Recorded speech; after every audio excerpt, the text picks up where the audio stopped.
인조 15년 음력 5월의 어느 날입니다. 임금이 안주의 군병들에게 부채 370자루를 내렸습니다. 지금으로 치면 한 기업의 대표가 직원 370명에게 일일이 이름표 붙인 선물 상자를 돌리는 셈인데 이것도 전체의 일부에 불과했습니다. 동국세 시기의 기록을 보면 단오 무렵 궁중에서 하사하는 부채는 400에서 500자루에 달했고 임금이 직접 나눠주는 양만 그 정도였으니 예조에서 전국 각 도의 진상품을 모아서 충당하는 물량까지 합치면 수천 자루를 넘겼을 겁니다. 전라도 전주와 남원에서 올라오는 백첩선, 대쌀이 40개에서 50개까지 달린 대형 부채들이 한양으로 쏟아져 들어오는 날, 이걸 받은 관리들은 하얀 부채 면 위에 금강산 1만 2천 봉우리를 그려 넣었다고 합니다. 나라 전체가 부채를 만들고 나르고 그리는데 동원된 겁니다. 그런데 여기서 한 가지 짚어볼 게 있습니다. 왜 하필 이 시기였을까요? 단오가 그저 즐거운 명절이었다면 왕이 부채를 하사하고 신하들이 축하시를 지어 올리는 것으로 충분했을 텐데 같은 날 관상감에서는 붉은 물감으로 부적을 찍어 궁궐 문기둥에 붙이고 있었습니다. 내의원에서는 구급약을 만들어 금박을 입혀 올리고 궁녀들은 쑥으로 호랑이 인형을 만들고 대궐 안 모든 문설주에는 귀신을 쫓는 주문이 나붙었습니다. 축제와 공포가 같은 날 같은 공간에서 동시에 벌어지고 있었던 겁니다. 조선 사람들은 왜 1년에 딱 하루 온 나라가 귀신을 쫓으면서 동시에 축제를 벌였을까요? 본격적으로 시작하기 전에 구독과 좋아요 한 번씩 눌러주세요. 단오하면 떠오르는 추억이 있으시면 1번을, 없으시면 2번을 댓글에 남겨주세요. 이 질문의 답을 찾으려면 음력 5월 5일이라는 날짜 자체를 뜯어봐야 합니다. 단오의 단은 처음이라는 뜻이고 5는 5이라는 뜻이니 풀었으면 초다새가 됩니다. 음력 5월의 첫 번째 5일, 다시 말해 5가 2번 겹치는 날이죠. 동아시아에서 홀수는 양의 수입니다. 그 중에서도 5는 한가운데에 있는 수, 양기의 정점에 해당하는 숫자였습니다. 그 5가 2번 포개진 날이니 1년 365일 중 양기가 가장 극에 달하는 날이라는 계산이 나옵니다. 양기가 세다는 건 좋은 일 같지만 고대인들의 생각은 달랐습니다. 기운이 극에 달하면 반드시 뒤집힌다는 논리, 그러니까 양이 극성하면 음이 침투한다는 관념이 동아시아 전체를 지배하고 있었거든요.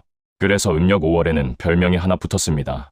악월, 나쁜 달. 중국 전국시대의 기록인 풍속통이에 이미 5월은 악월이라 부르고 금기가 많다는 문장이 등장하고 한나라 이후 형초 지방의 세시 풍속을 기록한 형초세시기에도 같은 표현이 나옵니다. 여기서 한 가지 이야기를 더 꺼내야 합니다. 전국시대 제나라의 맹상군이라는 인물이 있었습니다. 나중에 식객 3,000명을 거느린 전설적 재상이 되지만 태어난 날이 하필 음력 5월 5일이었습니다. 아버지 전영은 아이를 버리라고 명했습니다. 5월 5일에 태어난 아이가 문설주 높이만큼 자라면 부모에게 재앙이 온다는 속설 때문이었죠. 어머니가 몰래 아이를 키웠고 훗날 맹상군은 제나라 재상이 되어 아버지 앞에 섰습니다. 이 이야기가 사기 맹상군 열전에 실려 있으니 5월 5일에 대한 두려움이 얼마나 뿌리 깊었는지 짐작할 수 있습니다. 조선이 이 관념을 그대로 물려받은 겁니다. 양기가 가장 센 날은 곧 가장 위험한 날이기도 합니다. 그렇다면 양기가 가장 센 이날, 민간에서는 대체 뭘 했을까요? 새벽부터 움직인 건 여인들이었습니다. 동이 트기 전, 집 근처 개울가나 못가에서 창포를 꺾어옵니다. 칼처럼 생긴 잎사귀와 울퉁불퉁한 뿌리를 솥에 넣고 푹 삶으면 연한 미생물이 우러나오는데 여기에 독특한 향이 배어 있었습니다. 이 물로 머리를 감으면 머리카락이 빠지지 않고 윤기가 흐른다고 믿었는데 현대과학으로 분석해보면 창포에는 탄닌 성분이 들어있어 손상된 모발을 코팅하는 효과가 실제로 있다고 합니다. 500년 전 경험이 성분 분석과 맞아떨어진 셈이죠. 머리를 감고 나면 창포 뿌리를 잘라 비녀를 만들었습니다. 그냥 비녀가 아닙니다. 양쪽 끝에 붉은 연지를 바르고 수와 복자를 새겨 넣습니다. 붉은색이 양기를 상징해 악기를 쫓는다는 믿음이 비녀 하나에까지 스며 있었던 거죠. 이걸 단오장이라 불렀는데 이 단어 안에 화장이라는 뜻이 들어 있습니다. 벽사와 치장이 하나로 합쳐진 조선 여인만의 생존 전략이었던 셈입니다. 창포만 있었던 게 아닙니다. 단오 당일 오시, 그러니까 낮 11시에서 오후 1시 사이가 1년 중 양기의 절정이라고 여겼기 때문에 이 시각에 맞춰 쑥과 익모초를 뜯었습니다. 쑥은 떡을 만드는 데 쓰이기도 했지만 한 다발로 묶어 대문 옆에 세워두면 재앙을 막는다고 믿었습니다. 농가에서는 약쑥 대여섯 개를 지프로 감아 2m 길이의 회를 만들었는데 불을 붙이면 하루 종일 타면서 벌레를 쫓았다고 합니다. 여름 방충제가 없던 시절 쑥 연기가 그 역할을 대신한 겁니다. 음식도 빠질 수 없었습니다. 산에서 수리취라는 나무를 뜯어 맵쌀가루에 섞어 찌면 선명한 초록빛 떡이 나옵니다. 여기에 수레바퀴 모양의 무늬를 찍어서 차륜병이라 불렀는데 수레바퀴가 둥글게 돌아가듯 만사가 원만하라는 뜻을 담았습니다. 쑥으로 만들면 애엽병이라 했고 어떤 이름이든 단호에 빠지지 않는 명절 음식이었습니다. 이 모든 준비가 끝나면 비로소 놀이가 시작됩니다. 여인들에게는 그네뛰기가 있었습니다. 여기서 잠깐 이 놀이의 의미를 짚지 않고 넘어가면 절반을 놓치는 겁니다. 조선시대 양반가의 여성은 평소 바깥 출입이 극도로 제한되어 있었습니다. 담장 안이 세계의 전부인 사람에게 1년에 딱 한 번 담장 밖으로 나가 하늘을 향해 몸을 날릴 수 있는 날이 주어진다면 그게 어떤 의미였을까요? 동국세 시기는 한간에서는 남녀들이 그네뛰기를 많이 한다고 기록해서 그네가 여성만의 놀이가 아니었음을 말해주고 있지만 풍속화 속에서 그네를 타는 건 언제나 여성이었습니다. 통나무 2개를 세우고 그 위에 가로대를 걸친 뒤 긴 줄을 매달아 만든 그네는 높이가 상당했는데 치마폭이 바람에 나부끼며 하늘로 치솟는 그 장면을 200년 전 한 화가가 고스란히 포착했습니다. 남성들에게는 씨름이 있었습니다. 고구려 시대부터 이어져 온 이 놀이는 단호에 가장 성대하게 벌어졌는데 지금의 토너먼트 방식과는 전혀 달랐습니다. 도전자가 차례로 나와서 겨루고 한 사람이 모든 도전자를 꺾어 더 이상 상대가 없을 때 그가 장사가 됩니다. 상품은 황소 한 마리. 지금 한우 수소 한 마리의 가격이 대략 500만 원에서 700만 원 사이인데 조선시대 농가에서 소 한 마리는 가족의 생계 자체였으니 체감 가치는 지금의 수천만 원에 해당했을 겁니다. 목숨을 걸 만한 상품이었던 거죠. 경상북도 금산 직지사 앞에서 벌어진 씨름, 한양의 남산과 북악산 기슭에서 벌어진 기록이 동국세 시기에 남아있고 경상남도 김해에서는 청년들이 편을 갈라 돌싸움인 석전까지 벌였다고 합니다. 풍년을 기원하는 행위도 있었습니다. 대추나무 가지 사이에 돌을 끼워 넣는 건데 이걸 대추나무 시집 보내기라 불렀습니다. 단오 무렵이면 대추가 막 열리기 시작하는 계절이라 가지 사이에 돌을 끼워 자극을 주면 열매가 더 많이 맺힌다고 믿었던 겁니다. 나무에 돌을 끼우는 행위를 시집 보내기라고 이름 붙인 감각이 조선 민간의 유머 감각을 보여주는 것 같기도 합니다. 이 모든 풍경을 한 장의 그림에 담아낸 사람이 있습니다. 그의 단오 풍정은 조선 후기 단오의 결정적 장면을 포착한 그림입니다.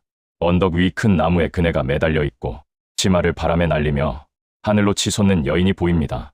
그 아래 계곡에서는 여인들이 저고리를 벗고 물에 몸을 씻고 있는데 이 장면이 200년 전 그림이라는 게 믿기지 않을 만큼 생동감이 넘칩니다. 그런데 이 그림을 자세히 들여다보면 구석에 숨어있는 인물이 눈에 들어옵니다. 바위 뒤에서 이 광경을 훔쳐보는 2명의 동자승, 신윤복은 여인들의 단오 놀이를 그리면서 동시에 그걸 훔쳐보는 시선까지 그림 안에 넣었습니다. 보는 자와 보이는 자, 축제의 안과 밖을 한 화면에 공존시킨 겁니다. 남성 중심 사회에서 여성의 유일한 야외 활동을 포착하면서 그 장면을 욕망하는 시선까지 함께 기록한 화가 조선 풍속화가 단순한 기록화가 아니라 하나의 시선을 담은 작품이었다는 걸 이 그림이 증명하고 있는 셈입니다. 신윤복이 양반과 기녀의 세계를 그렸다면 서민의 일상을 외국인에게 팔았던 화가도 있었습니다. 국내에서는 김홍도나 신윤복에 비해 이름이 덜 알려져 있지만 해외 박물관에서 가장 많이 소장하고 있는 조선 화가는 김중근입니다. 19세기 말 개항장이었던 부산과 원산 일대에서 활동한 그는 조선의 세시 풍속을 그려 외국인 여행가와 외교관, 선교사들에게 팔았습니다. 그의 단오의 씨름하고라는 제목이 붙은 그림은 지금 독일 로텐바움 세계문화예술박물관, 옛 함부르크 민족학박물관에 소장되어 있습니다. 조선 사람이 단오에 씨름하는 장면이 유럽의 박물관 수장고에 잠들어 있다는 사실, 조선의 명절이 바다를 건넌 건 외교가 아니라 그림 한 장 때문이었습니다. 민간이 이 정도였으니 궁궐안은 어떠했을까요? 궁중의 단오는 민간보다 훨씬 체계적이고 훨씬 거대했습니다. 가장 먼저 움직인 건 내의원이었습니다. 임금의 건강을 책임지는 기관인 내의원에서는 단오에 맞춰 2가지를 만들어 올렸습니다. 오매유, 사인, 초과, 백단양 같은 한약재를 곱게 갈아 꿀에 넣고 오랜 시간 달여 만든 일종의 청량 음료입니다. 재료 이름만 나열하면 복잡해 보이지만 핵심은 간단합니다. 매실의 신맛, 향신료의 알싸한 맛, 꿀의 단맛이 합쳐진 여름용 건강음료. 더위가 극심해지는 시기에 식욕을 돋우고 갈증을 해소하는 용도였으니 지금으로 치면 왕실 전용 에너지 드링크 같은 존재였던 셈입니다. 그런데 제조 과정에서 쇠그릇을 사용하면 안 된다는 금기가 있었습니다. 반드시 사기 그릇에 넣고 붉은 빛이 될 때까지 졸여야 했는데 이 과정에서 불 조절을 잘못하면 전부 버려야 했을 테니 내의원 의관들의 5월은 결코 편안하지 않았을 거라는 추측이 가능합니다. 이건 일종의 구급약이었습니다. 여름철 갑자기 구토와 설사가 났을 때 물에 타서 마시는 약인데 내의원에서 금박을 입혀 임금에게 올리면 임금은 이걸 신하들에게 나눠주었습니다. 여기서 흥미로운 대목이 나옵니다. 신하들은 옥추단에 구멍을 뚫어 오색실로 꿰어서 허리띠에 차고 다녔습니다. 급할 때 먹을 수도 있지만 허리에 차고 다니면 악귀를 막고 재액을 물리친다고 믿었기 때문입니다. 약이면서 동시에 부적, 의학과 주술이 하나의 약 안에 공존하고 있었던 겁니다. 지금 우리가 응급실에 갈 때 119를 부르듯 조선의 관리들은 허리춤에 매달린 금박 알약 하나에 몸과 마음의 안전을 모두 의탁했던 거죠. 약 이야기만이 아닙니다. 임금은 신하들에게 애호라는 것도 내렸습니다.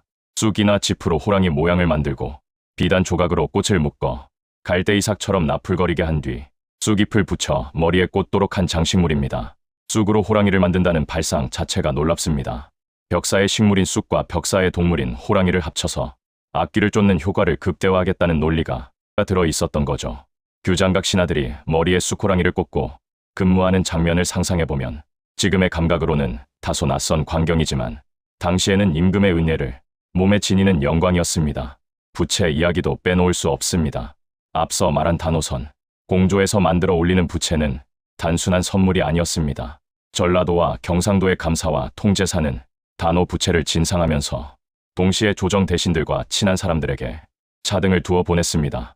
열양세 시기에 시골에서 생색나는 것은 여름의 부채와 겨울의 책력이라는 기록이 있을 정도였으니 부채 한 자루에 정치적 관계와 서열이 담겨 있었던 겁니다. 400자루의 부채, 정말 선물이기만 했을까요?